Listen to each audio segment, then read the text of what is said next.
Indian medical असोसिएशनच्या वतीनं 14 ते 16 नोव्हेंबर दरम्यान राज्यस्तरीय वार्षिक परिषद आयोजित करण्यात आली आहे।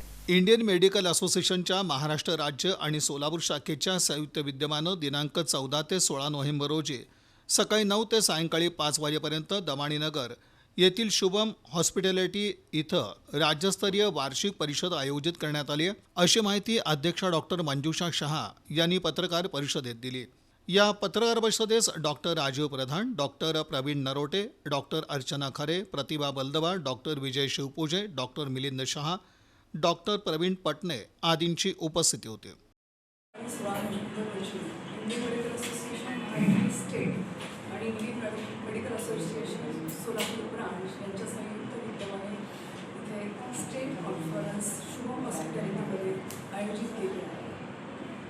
ही वार्षिक परिषद आहे आणि या वार्षिक परिषदेसाठी आपल्याला चीफ गेस्ट म्हणून doctor Sachin Ombase, commissioner of Solapur municipal corporation आणि guest of honour SP Atul Kulkarni आणि डॉक्टर नंदनकर हे सगळेजण उपस्थित राहणार आहेत आणि यांच्या उपस्थितीत हा कार्यक्रम होणार आहे। दिनांक 15 नोव्हेंबर रोजी शुभम हॉस्पिटॅलिटीमध्ये संध्याकाळी 6 ते 7:30च्या दरम्यान इनॉग्रेशन सेरेमनी पार पडेल।